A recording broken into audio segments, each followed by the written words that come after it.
Life is a roller coaster. I've had my share of ups and downs. I've had my ass kicked. Just a few examples. I've been shot, I've been stabbed, I've been bitten, not by my dogs, of course.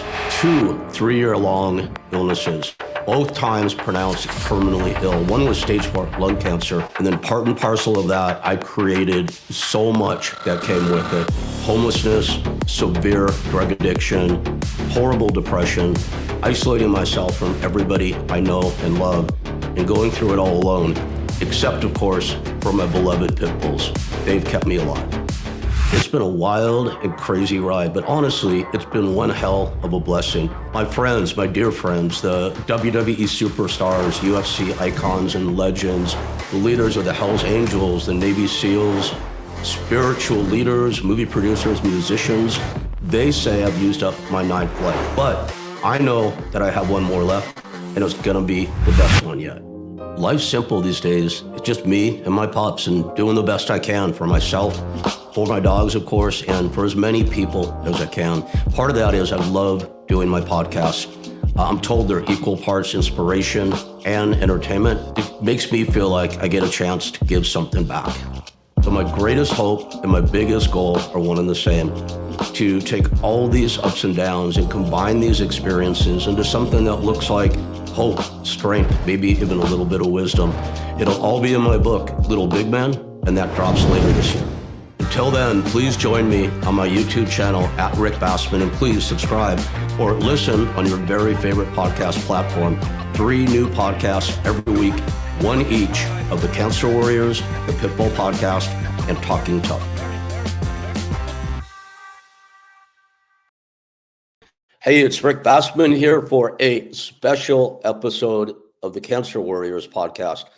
Special for 2 reasons. One, the more minor one, and we'll get to it a little bit later, is I kind of have a semi-big personal announcement that I want to make tonight. But again, we'll save that. For the bigger and better and best reason is tonight is the very first night that the Cancer Warriors podcast is joined by its new host, my new co-host, an old friend of mine from the pro wrestling days of all things. So going way back to UPW, very self-possessed young woman came in one day and wanted to join the school and the company. Sure, why not? We were open arms for everybody. But she quickly rose above the fray in terms of not only ability, and I said self-possession, how she carried herself, but very obvious intelligence and just being a good person. And then she turned out to be a pretty damn good wrestler as well. She went on actually to become the history or memory serves, and it rarely does for me, the multi-time UPW Women's Champion, at least one time. Can ask her that. This is the Cancer Warriors podcast, not a wrestling podcast, but we have that in common. So forgive me in advance if I can't keep myself from throwing a wrestling reference in every now and then. Anyway, my friend, our UPW champion, went on to do much bigger and better things also in the world of pro wrestling and outside of pro wrestling. As you'll hear tonight, she is a fellow stage 4 survivor and a person who is doing great things to help people that are going through it. So without any further rambling on my part, I am very, very happy to welcome our new co-host, otherwise known as Jungle Girl, Miss Erica Porter. That was a hell of an introduction. And I winged it. That's, right. you know how it is in the wrestling world. If you can't cut a promo, you're not going to survive. It's cutting promos, man. You know where you want to go and you just kind of go with the flow, right? That's right. But you were talking about not wanting to have too many references. But really, the reality of the Cancer Warrior is as close a match to being in the ring as you can possibly be, because life is always trying to give you the 1, 2, 3, right? And it's a matter of mindset and perseverance, whether or not you come out victorious or you're the one that has your shoulders pinned to the mat. What a great metaphor. Wow. I've never put the two together anywhere remotely in that manner before. That's great. I may steal that from you at one point. I'll warn you in advance. I love it. And there's similarity in the physical toil it takes also. No? Yeah. I mean, it's, really is a lot like the dance in the ring, the back and forth, the trust that you have in one another, that confidence, right? That mindset, that's really the difference between the warrior and the individual that kind of goes home, sits on the couch, has this cycle of not feeling great. And it really starts with that mental aspect. So, I mean, that's the biggest thing that I think I lead with. I think there's a difference in how you receive treatment. There's a difference in how you receive whatever it is in life is your mindset. And the mindset is absolutely powerful. I call it the endorphasm mindset.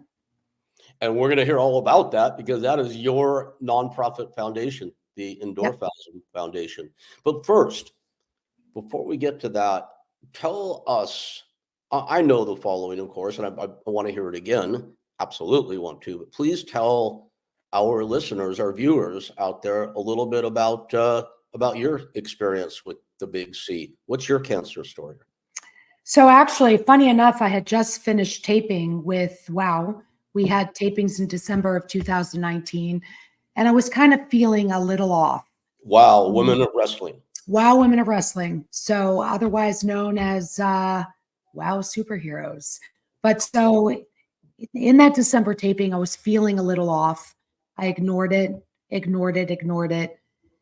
Come February, March, COVID started to hit. I started to have this kind of shortness of breath and a cough. And at the same time, I had had this kind of mass that was growing. I was ignoring it, thinking it's not really anything. I thought maybe I had COVID. I ignored that as well. Come now, fast forward to June when it was something was definitely wrong. And I finally went to the doctor, had the mass looked at. The second she looked at me, she did an ultrasound and basically said, listen, at best, you have stage 2 cancer, which I'm sitting there by myself.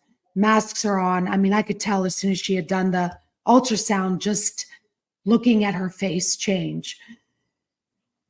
And you don't know how to prepare yourself for that kind of interaction and that kind of diagnosis. So I'm still in a situation of I don't really know much of anything. She biopsied me right then and there, sent it away. I had the results back the next day. Still not a staging, but it was breast cancer, estrogen, progesterone positive, HER2 negative. So at least the better of the cancer types when you talk about breast cancer.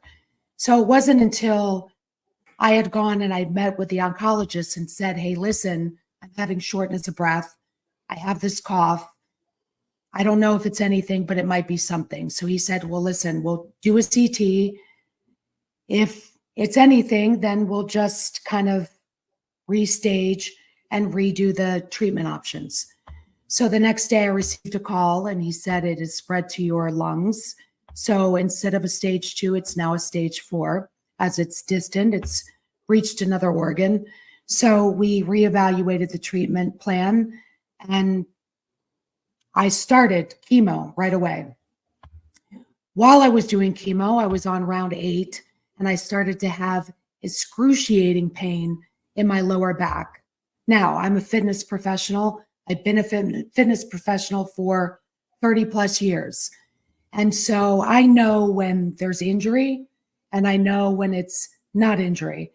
This was not an injury related pain that I was feeling. So they sent me in for a emergency MRI. So it showed that I had bone mets, which was now lesions in the bone. So now we stopped the chemotherapy. I went into radiation right away. And we changed the treatment plan. So bone mets are stable, lungs stable, everything is stable. I'm now June of 2020. We're now January of 2023. I'm doing great.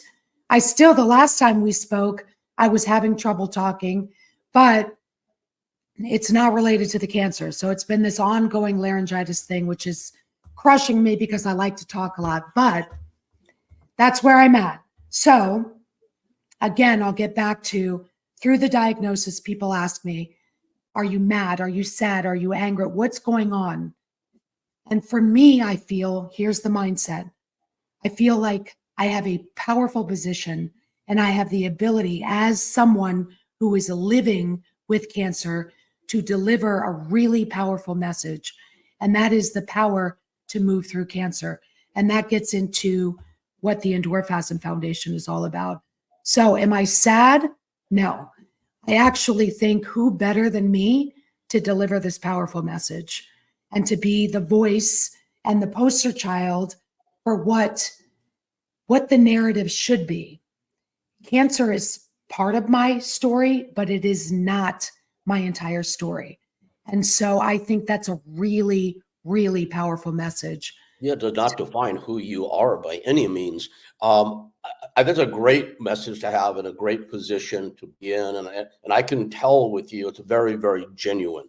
Sometimes people can speak the words, but it's maybe them trying to convince themselves or somebody else about something they're not really feeling. I can tell that this is like the very fiber of your being. From the time you got all that information, 'cause you got a lot of radical information in a very short period of time. Yeah. And a lot of curveballs were thrown because your treatment's changing, your protocols are changing. From the time you were first diagnosed to coming to the place where you feel powerful, where you are now, how much time was between diagnosis and adopting that mindset? So I don't know that I had to adopt that. I think that that's just been who I am. I think at the very core of who Erica Porter is, I think that's who I am. I think that, and we spoke about this before, there are two kinds of people in the world. Those that allow the world to impact them and those that choose to impact the world. I choose to impact the world. So what is thrown at me, the curveballs, as you say, are not what I lead with. I lead with, that doesn't, right? We're all terminal to some extent. I mean, not to every extent. We all have a day that's going to come.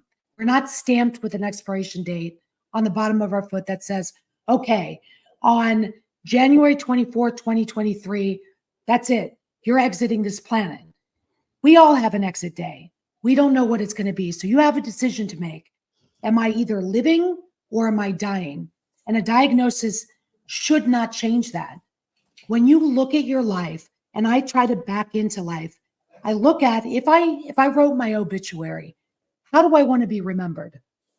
What impact do I want to have on the world? And from there, that's how I lead my life. So I don't even want a conversation about, oh my gosh, I want to be known as a badass. I want to be known as somebody who has made an impact on people's lives. And so I am very deliberate with the choices that I make every single day. And maybe I'm even more deliberate now than I was before because I really have a message and I want to convey that we choose our own narrative. We hold the power with everything, our choices, our mindset, our words, all incredibly powerful things.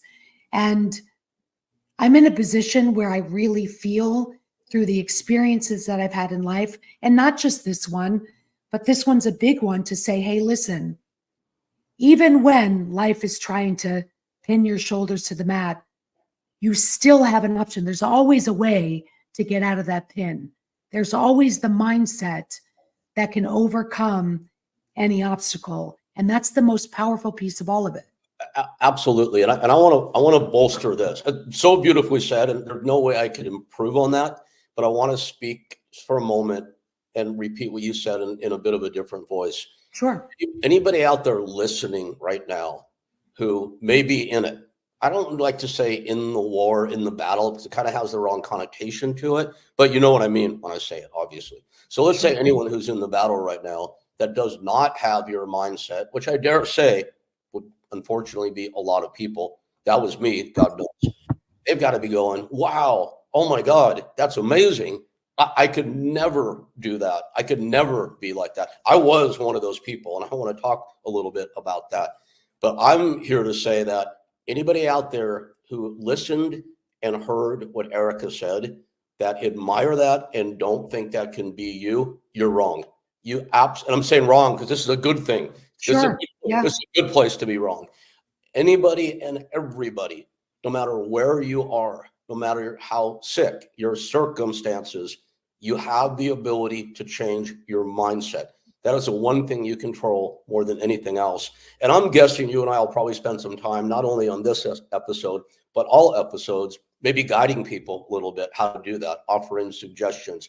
If you're out there listening, know that it is possible. And as Erica said, and I would agree from here to each, I posted an incredibly long blog a couple nights ago that it's a long title, something to the effect of the 7 components, in my opinion, most necessary to not only survive cancer or any major illness, but to thrive during and after. And I have a list of 7 components, and I have a 6-way tie for second place. And they're the types of things you would imagine: nutrition, exercise, support system, having the right doctors and medical plan. Far and away, first place, mindset, no doubt about it. And I think we'll get into that quite a bit here, and as I mentioned, going forward. I think, I mean, really, for anybody, I think when people are trying to wrap their head around mindset, often they think just too big a picture, and sometimes it's just, And it feels like pressure, so much. It does, but it does. And go ahead, yes, please. when I always tell people, I'm like, what is one thing that you don't even have to love about yourself, but what is one thing that you like? What is one thing that you admire? What quality? And lead with that. Yeah, lead with that one thing. Can you take right now? Yes, absolutely. Sorry, I have a tendency that's powerful. into what you're saying. So go on, please. No, I think just leading with that, and I tell people, I say, one of the things that I think is really something that can change who you are and can change you daily, right? Because if you have this moment and then it's gone, it's what can you do in this moment to then change your future self? So I'm like, even if you wake up wake up and you look at yourself in the mirror and you're like, I'm a smart person, right? I'm a good person. That is your conversation right there, is to look and to say one amazing quality that you have and lead with that all day long.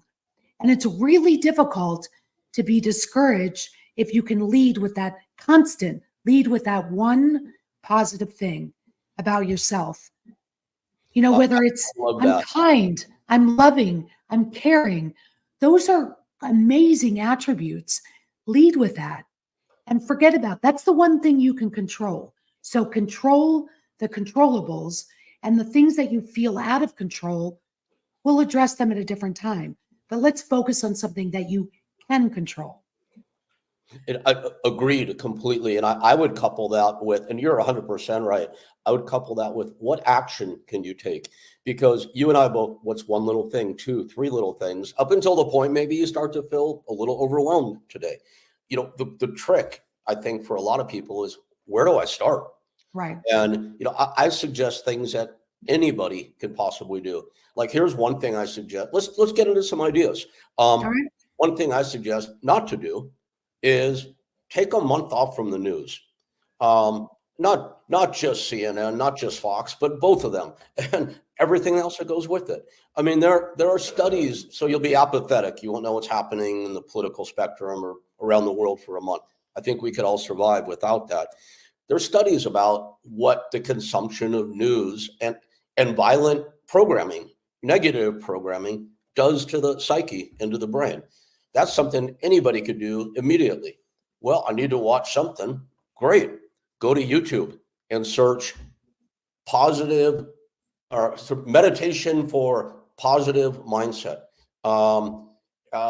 Meditation for having a great day. Look at passiton.com or thegoodnewsnetwork.com. That's pretty self-explanatory. That's passive, but anybody can do that. And in my mind, that starts to feed you. You can be of service. Now, again, someone that's over, like in my second life-threatening illness, because I had a lot of these things now, as you know, twice where I was giving terminal diagnosis. The second time out, I mean, I got to the point, and this is all, I'll take all the credit or discredit for it.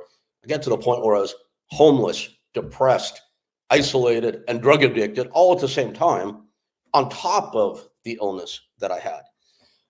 But the way I started to come back, and I did it, I was on my own. So like, I talked to myself one day, what can I do to turn this? Well, and I always have that mindset about being of service, and like I've always done it. Like, I'm in no position to go volunteer somewhere. I mean, I don't have money to put in my car. Sometimes I didn't have a car, but you can be nice to every single person you encounter, and you can make an effort to do that. And don't worry about how they react. Some people, you'll change their day. You'll see it on the spot. Watch how that makes you feel, and then do it and do it and do it till it starts to make you feel good.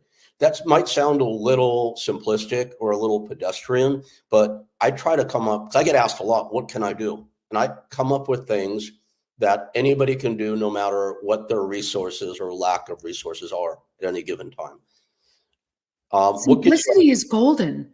Simplicity, I think that the problem is so many people try to complicate it, right? It really is simplistic. It really is as simple as making somebody feel warmth, and then that's reciprocated. And by the way, that changes the world. You know, when you can just smile at someone and receive that back, it starts to be this kind of pay it forward, this kind of Absolutely changing the trajectory, and just it changes everything. It has a cumulative effect. And you know, that person, I'm going to think about the person. Okay, I admire so much who you are, and the way you handled your news, and the way you made it almost a positive, actually a positive immediately. Now, let's talk about the opposite type of person, me. When I was first diagnosed a million years ago, when I was 16 years old, I was stage 4 lung cancer with a 6-month survival prognosis. Oh my God, Erica, I was like the opposite of you in every way, shape, or form. I was fatalistic.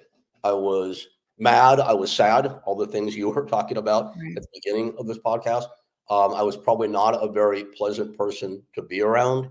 I did nothing positive for myself.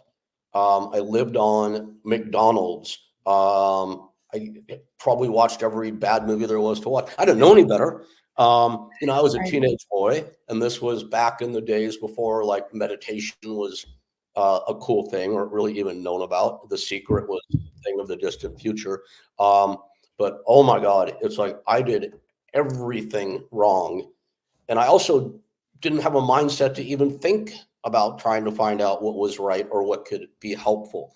So the reason I'm bringing this up is you and I both know, and we come across people in these situations every day that are very much like I was at that time in my life. So if you were talking to the 16-year-old me right now, and you were telling me, you know, or we were talking to the 16-year-old me, and we're suggesting the things you and I are suggesting, my response probably would have been, I am too sick. I have no resources. I can't do any of these things. It's too much. And I would respond to him now, let's break it down. Let's find the one thing you can do now, and let's repeat it. And let's add the second, and let's add the third. And one of my 7 ingredients or components is having an advocate also. If you're so lucky to have that, that's not something we can control. If you need to, you have to self advocate for yourself. Right. Find 1 or 2 things that work. Anybody out there listening that was like the 16-year-old me, you can turn it. I 100% not only believe that, I've seen it happen time and again. Yeah, I mean, you can turn it. I think that a really kind of great analogy to put that kind of to really feel and to see what that is if you had a backpack on And for every negative self thought, word, just all the negativity, and you put a brick every time you had a negative thought, every time you did something that probably was not the best choice, and you added brick, brick, brick, very quickly you're going to find yourself pinned to the floor. But that doesn't mean you have to stay there. So sometimes, I mean, you're not always going to take all the bricks out at once, but you can remove one at a time. And that's whether that's finding a mentor and listening. And I think that what I would tell a lot of young people, and what I would tell even people who are older, struggling, feeling that anger and not really knowing where to start, is just to say, brick by brick, one brick at a time. And sometimes, we take 2 steps forward and we take 1 step back. But guess what? We're still 1 step further ahead than we were when we started. So then it might be 3 steps and 2 steps back, but you're still ahead. So it's to remember that, I think, giving yourself grace too, to say, listen, Absolutely. I might wake up days and I might be like, I mean, that just might be where I'm at. But then I'll bet you can turn it pretty quickly, though. you can turn it pretty quickly. There's a methodology that we can suggest to help people do that too. But go ahead, please. Yes. But that's really, I mean, just thinking about, okay, if I carried this life backpack and I really controlled whether or not it was going to weigh me down or not, do I choose to take a brick out? Do I choose to empower myself and to also give myself grace when I fall short that particular day? To remember that every single day is an opportunity to move forward. Every day, every moment, we have choices, and that it's not, and everything is cumulative. So it's not like I make one bad choice and all is lost. It's, okay, I made a choice that maybe doesn't move me in the direction of what I want. But sometimes I really feel it's important, because you were talking about what's actionable, is to really put down, what do I really want for myself?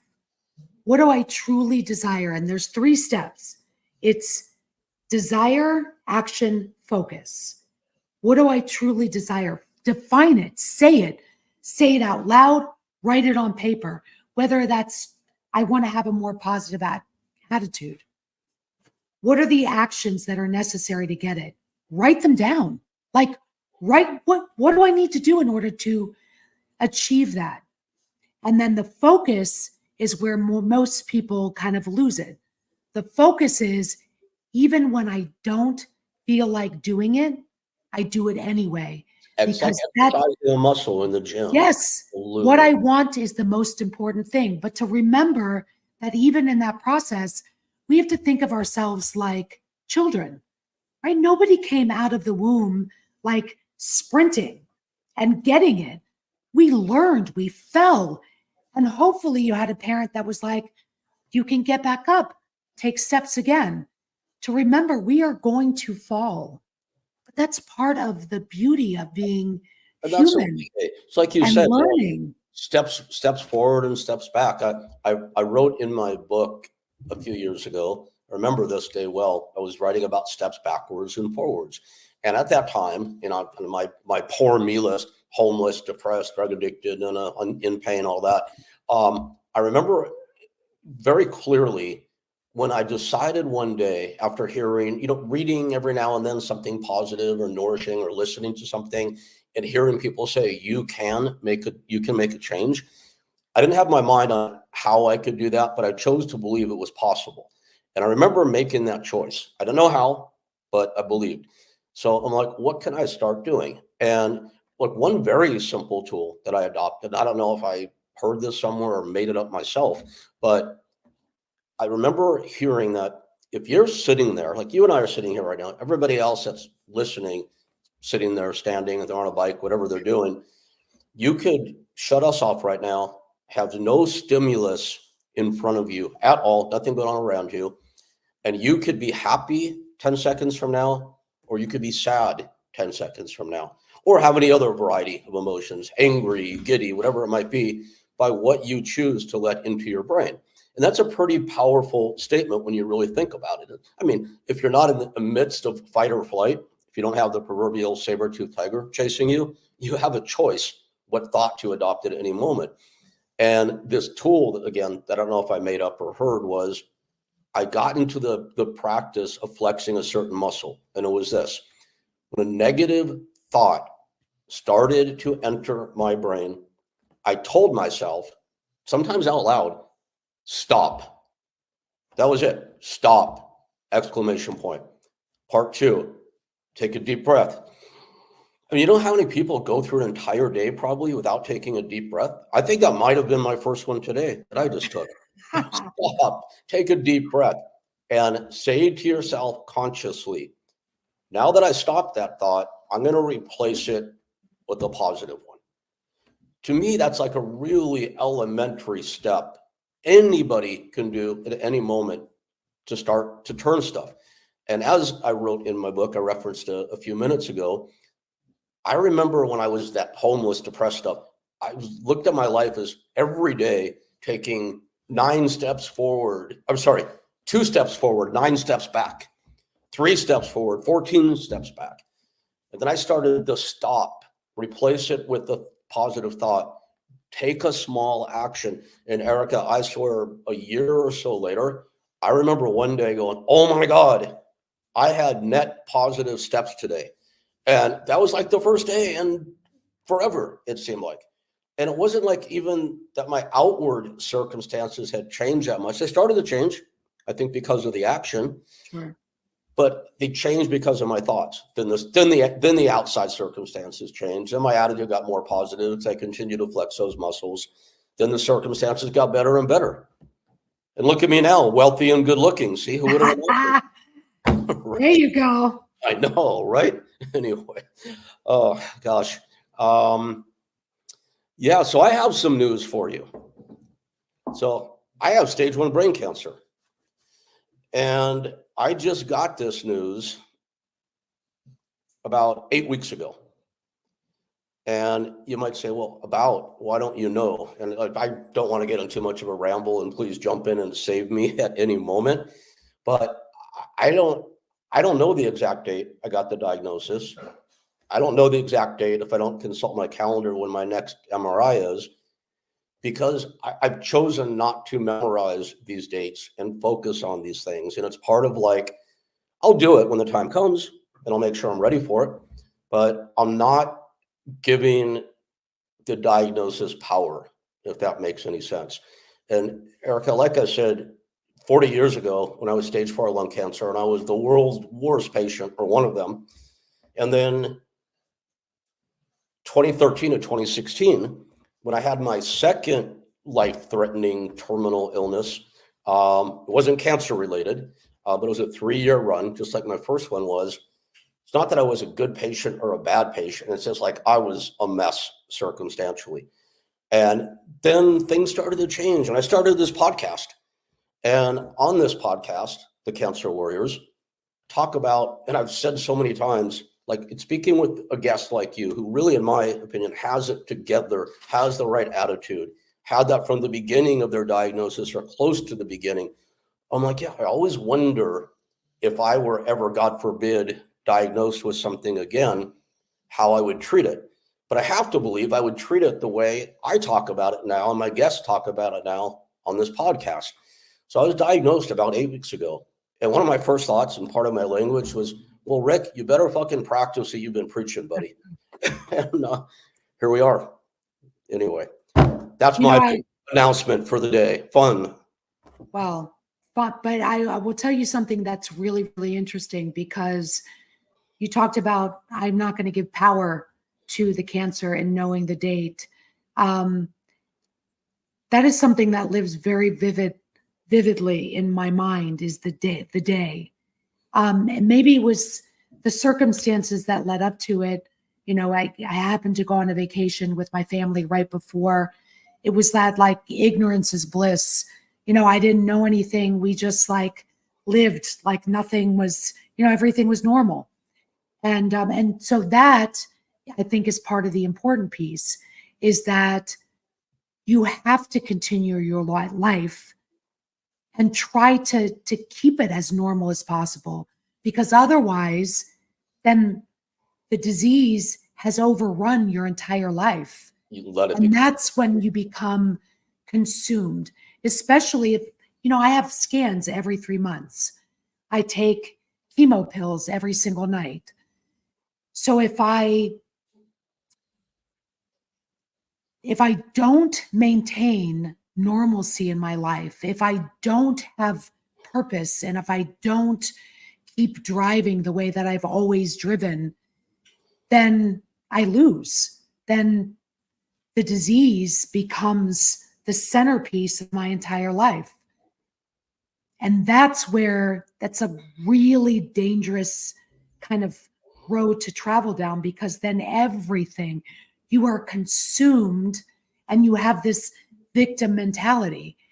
That's when you start to become really angry and sad, and this vicious cycle of why me? All of this starts to happen because you've allowed what has happened to you to become the centerpiece of your life, becomes the narrative of who you are instead of something that's happened to you. absolutely can define who you are. And if what we're talking about applies to anybody out there that's listening right now, that's okay.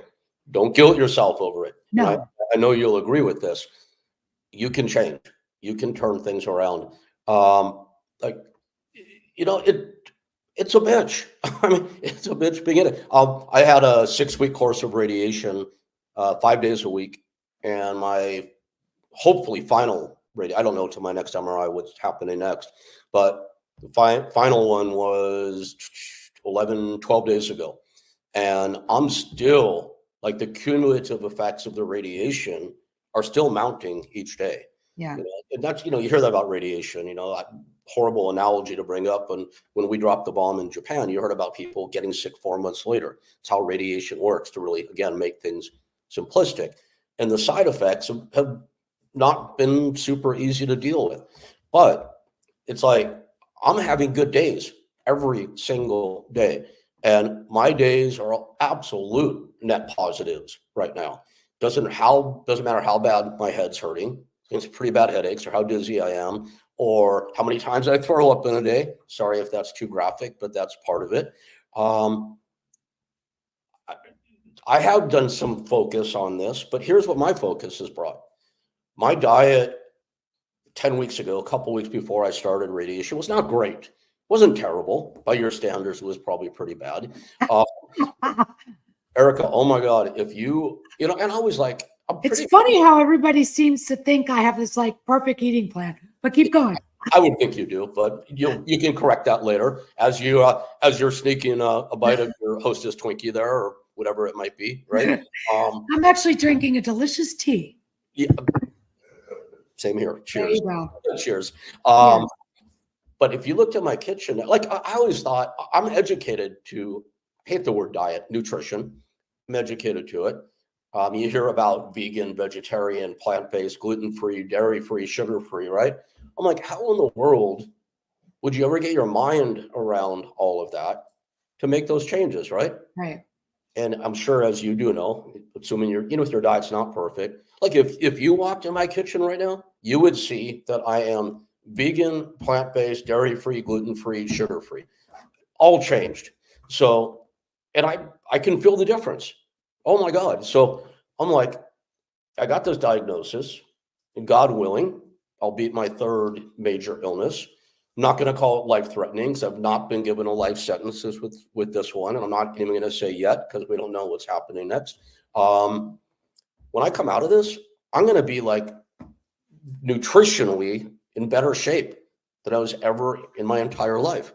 And my spiritual practice, which was pretty decent already, has like redoubled or retripled, if that's even a real word. And I'm like finding new modalities every day, and it's fun. And I'm just reading positive stuff and doing positive stuff and thinking positive stuff, which is kind of sort of my mode already, but it's all been amplified and multiplied. So that is the kind of focus that is attached to my diagnosis at this point.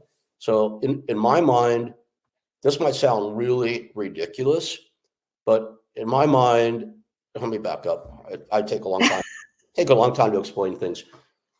I'm in the world of pit bull rescue, as you know, it's a big part of my world. And I was talking to my rescue buddy earlier today, Kyle, and he's also a big MMA guy. And I'm like, we're talking about our origin stories in rescue.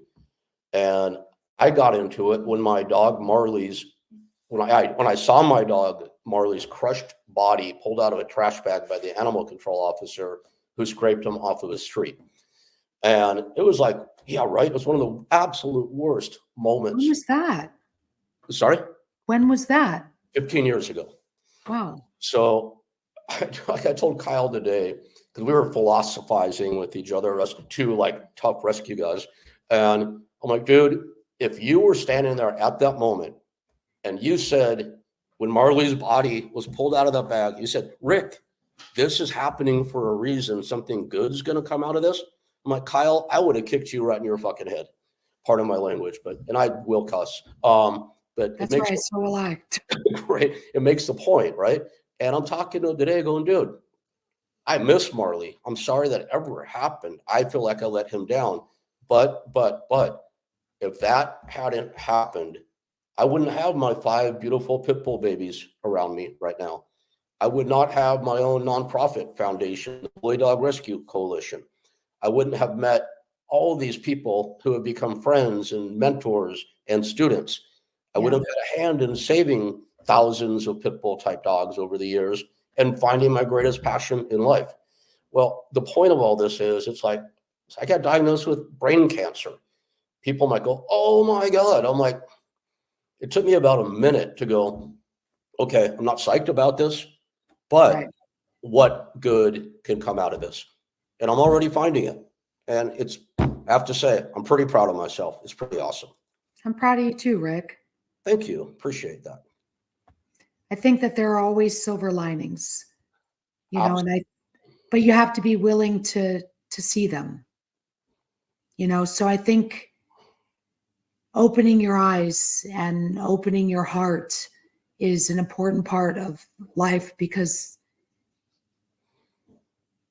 in all of our moments, in all of the circumstances, and give yourself permission to feel all the feels, because I always tell people, you don't need somebody else's perspective to give yourself permission to feel any sort of way. So people are like, oh, you know, put your life in perspective. People have it worse than you. I'm not living their life. I'm living my life. And so it's not always highs. So you have to give yourself the permission to feel the lows and to honor and respect that. But then you have to, if you're going to have a pity party, give yourself a period of time and say, okay, that's it. After this period of time, that's it. So whether it's you got to have a good cry, or, you know, if there's something that you do that can kind of just be in that moment, let it suck for a second, and then you got to snap out of it, because you don't want to live in that space. But you have to honor that our pain is what it is. Our sorrow, all of those things are relative to each and every one of us. Your pain is going to be different than mine. And so honor all the feels, but then be open in both mind, body, and spirit to what's possible and the silver lining in things. I would wholeheartedly agree with everything you said. And I mean, there's no debate. It's truth. It's gospel. What can somebody do after they've given themselves permission to be in the pity party? I'm always about what's like a very palpable thing someone can do. I remember a pro wrestling friend of mine, pro wrestling reference, Juan Thompson, You wouldn't have heard of him. He didn't go too Yeah. far in business, but great guy. He goes, something my mom has taught me when I was growing up. If I wake up not feeling good and I start to get sad or get depressed, I'm like, okay, I recognize this now. Ready, one, on the count of three, put your feet on the floor, stand up as tall as you can, put your arms up like that, throw your head back and smile.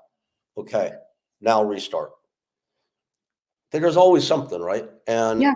I think if we give ourselves these little tools, whatever works for us, we've all heard the term setting ourselves up for failure.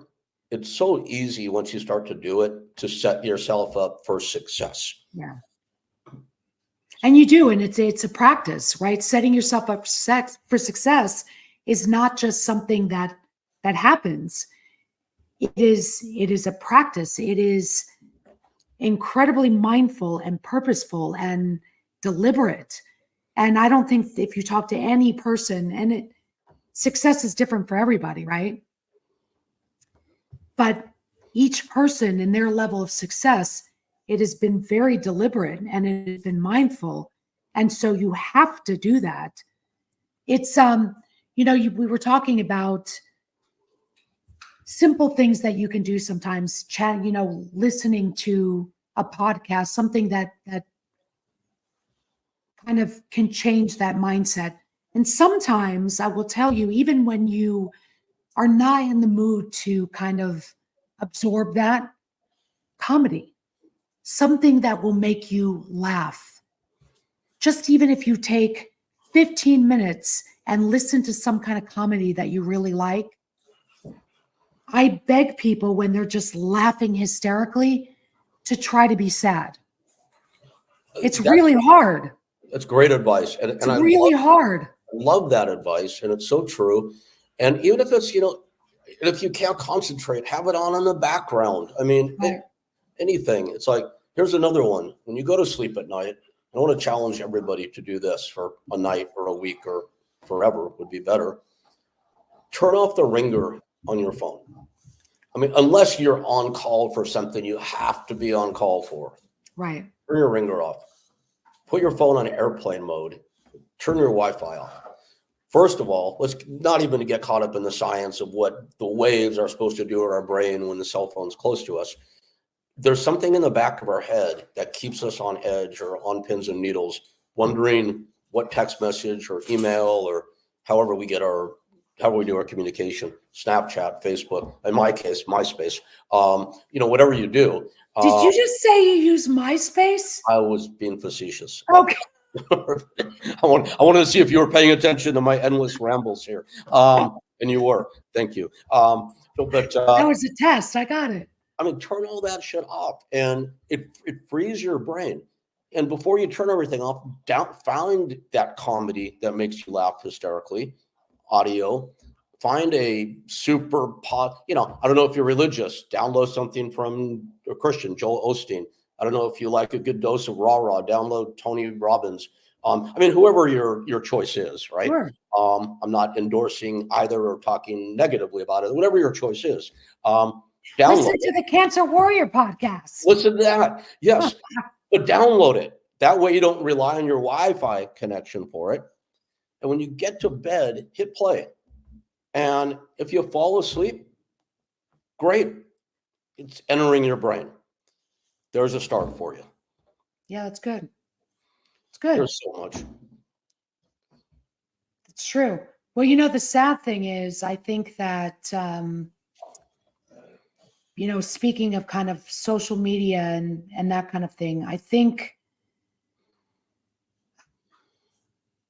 I'm so torn when it comes to social media. I understand the amazing benefits it can have, but it also is destructive. When I think it's really dangerous to pretend like that's reality. And it's okay to get lost, like to watch little reels and funny family. There's great dog and cat videos and things that make you smile. But I think when you go on to anything And if it negatively impacts you in some way, get rid of it. Get rid of it. You're preaching to the choir, my friend, and without getting into the politics of it, 'cause I hate politics and I don't do politics. You know, and the fact that, in my political opinion, the internet is the most evil invention in the history of mankind. Apart from that, it's social media is no different than what books you choose to read, Right. or what music you choose to listen to, Right. or what shows you choose to watch. You said there's great dog and cat stuff on there. It's no different than the food you choose to eat. Are you eating vegan, plant-based stuff like me, or Twinkies and ho-hos like you? Right?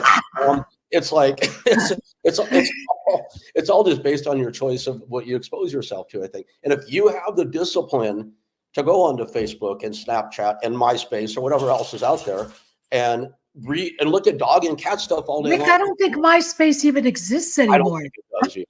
I don't. Hey, I'm old, so I like to make archaic references. We're not that far apart in age. How many friends do you have on MySpace, Erica? I don't even have what? Anyway, yeah, it's like, if you have the discipline to log on to all the social platforms and stay with cool, positive, fun, uplifting stuff, go for it. The problem, I think the human condition, and algorithms, unfortunately, point us in a direction on social that is like watching a violent TV show. It's not a whole lot different. So Right. Anyway, that's my comment on that. All politics aside, I agree. Stay away from it. Which is why right when we finish this, I have to go post on all our platforms to watch the next episode of the Cancer Warriors podcast. But that's different. This is good information. It's, Yes, absolutely. this Agreed. is feeding the mind in a very positive way. Good conversation, actionable items, things that people can do, and hopefully make an impact. I mean, really, ideally, that's the goal here, more than anything. Absolutely. And speaking of actionable things people can do, on my list of 7 things, in any case, one is, well, I just call it move, and that's physical fitness, exercise. So as part of your superhero introduction story or origin story, since this is your first episode as co-host here, let's let the audience know about your foundation, Endorphasm. And please do. What in the world is an Endorphasm? So I'm glad you asked. So Endorphasm is, I'm going to start with the story. I struggled a lot with just kind of my place physically in the world. I was in the health and fitness profession,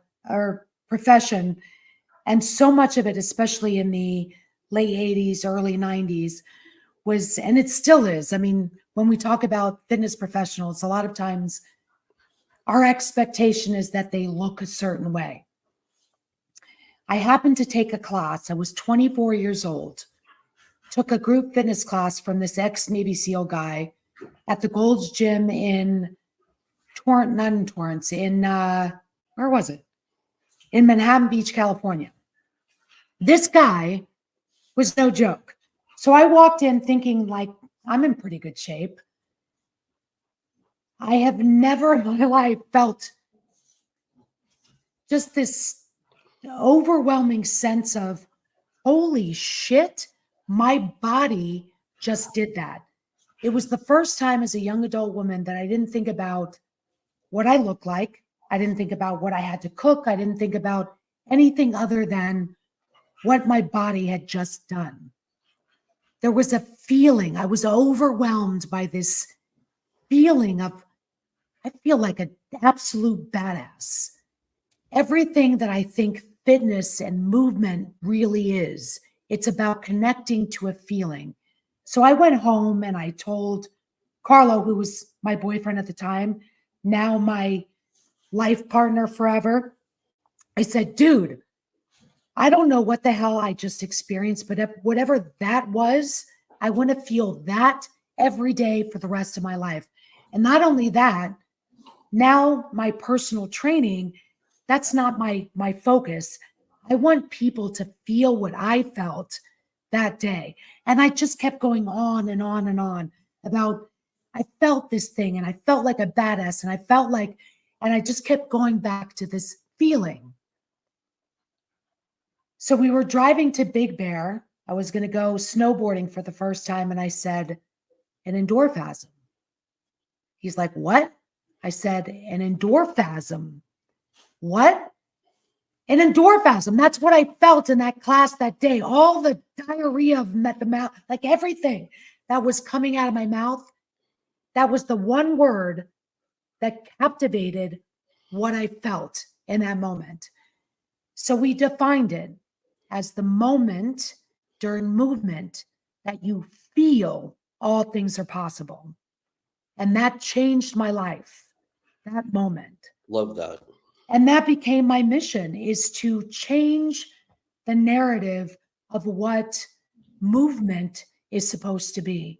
It's not about, I do this and I look like this, because that's fleeting. There's one quote that I think is incredibly powerful, and that is, if the world was blind, who would you impress? And so I lead my life that way. Yes. Do I feel like I look great? Yes. But more importantly, I feel amazing. And that's the ability to connect with movement and how it can change you. So movement is not just powerful in how it changes the body, it's powerful in how it changes the mind. When you connect to what the body is capable of doing, which, by the way, the human body was designed to move. When we stop moving, we die. I mean, we were built to move. And when you have that connection, it changes how you operate on a daily basis. It changes your mindset. When you realize that you're physically capable of doing something, when you're challenged with something, you're like, I can do that. I just did something hard.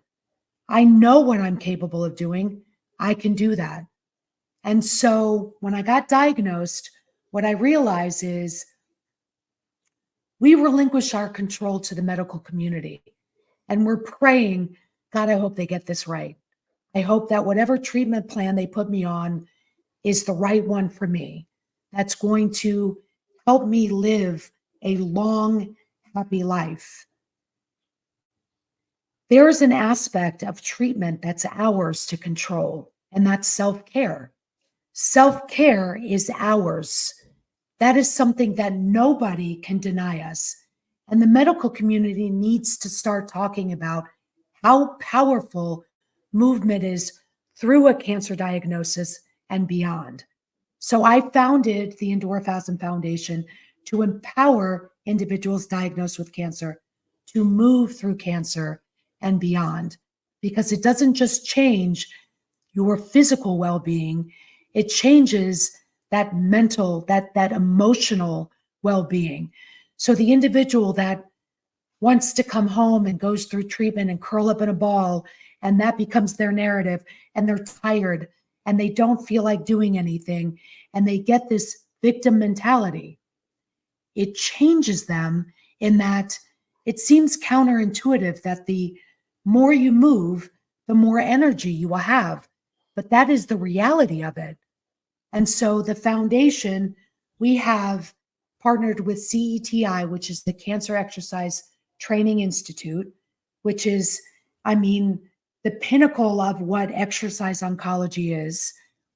We have the ability to work with every cancer variable, with every treatment variable, and be able to work with these individuals, assess them, and be able to change and improve and empower them as individuals, and to control an aspect of their care that is theirs. And so we do this and we offer these services free of charge.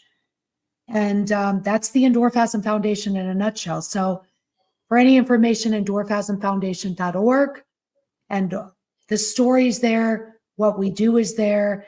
You'll see that we're starting to evolve and partner in various cities. So So that's big picture I have for the Endure Fast and Foundation. So it's not just local here in Richmond, Virginia. It's going to be a nationwide service. Well, I'm here in Southern California, and you just provided me with a huge dose of inspiration. See, I'm going to be personal and selfish for a moment now. I love what you described, and it's for everybody. And I hope it ends up being as wide reaching as you're imagining and beyond, because it deserves to be, and it should be. And God knows people that are going through the cancer journey should avail themselves of it and could use it.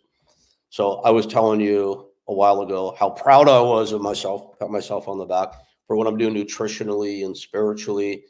And I was equally proud of myself what I was doing physically up until about 3 weeks ago.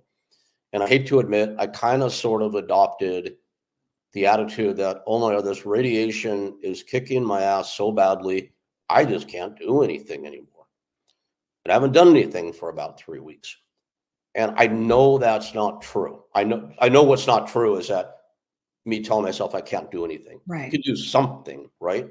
Yep. So for people that are in that mindset that I just described to you, how do you get somebody started?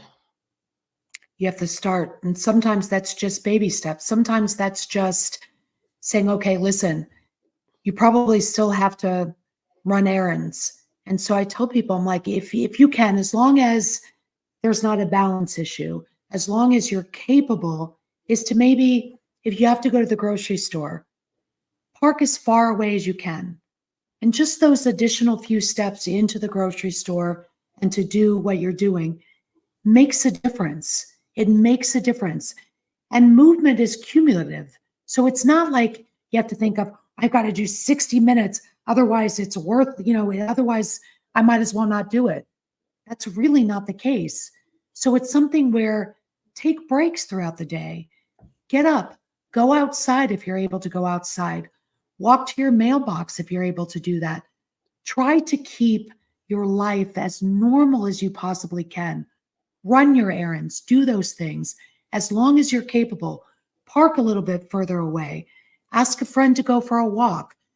If you have an animal, having a pet is something that's really powerful because they force you to stay on a certain routine. My Take dog the dogs outside. yours because I have to get up and feed Yeah. them twice a day. Yes, absolutely. Those little things. And I think honor that, right?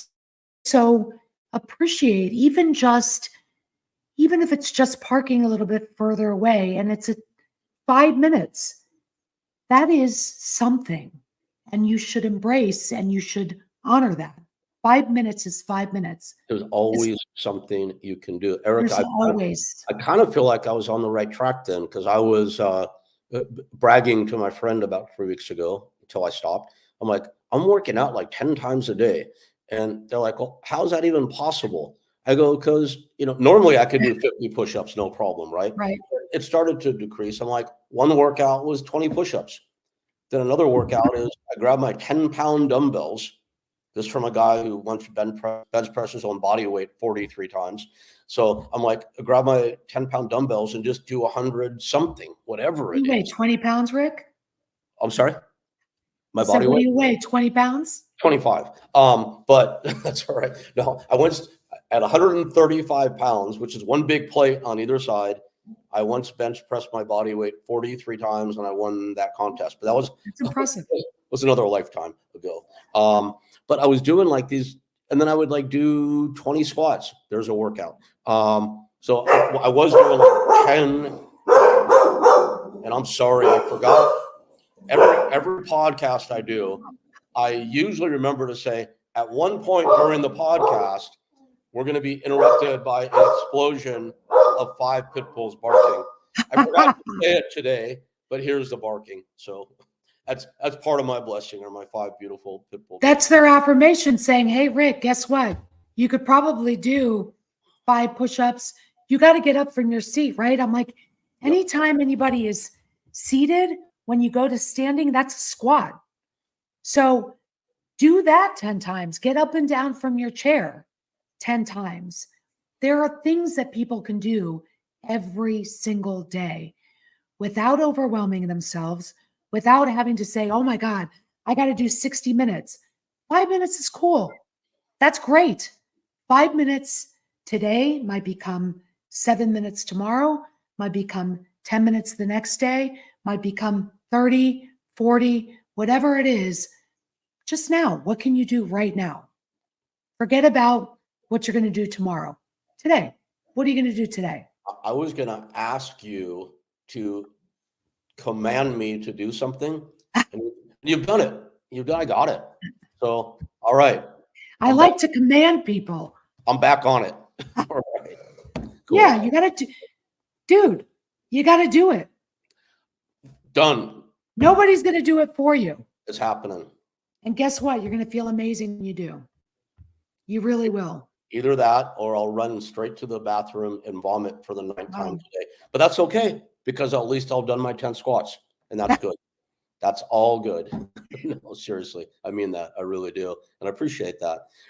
So endorphasm, for those out there who are spelling challenged like myself, endorphasm.org, O-R-G. Well, endorphasmfoundation.org. Oh, all right. Well, we all can spell foundation. At least I think I can. Endorphasmfoundation.org. Thank you. But worst case, if they went to endorphasm.com, they would find it. They all kind of link together. That's good. That's good. So, Erica, I'm so glad that we have joined up for this. We've got some cool guests coming up soon, and a very special live podcast with an all-star panel. And I think we can just leave it at that for tonight, and we'll do our big announcement soon. That'll be cool. What do you hope you/we can accomplish by doing this Cancer Warriors podcast? I think truly changing the narrative of what it means to be a cancer patient. I think I think if we can do that, we have done something extraordinarily special. Well, I feel pretty damn optimistic about our chances here. Me too. Right on. Well, great start, my friend. Great start. So good to see you. And I could say a million times over how glad I am that we have tag teamed up for this one. For sure. Great term. Always have the wrestling references. We got to get it in. We come from that world, don't we? Yeah, we do. Well, my dear friend, great to see you as always. You too, Rick. And signing off for myself, for Erica Porter, Jungle Girl, as it says right there on the screen. Episode, let's call this 2.1 of the Cancer Warriors podcast. It's a new day, a new beginning, onwards and upwards, and can't wait to see you next week.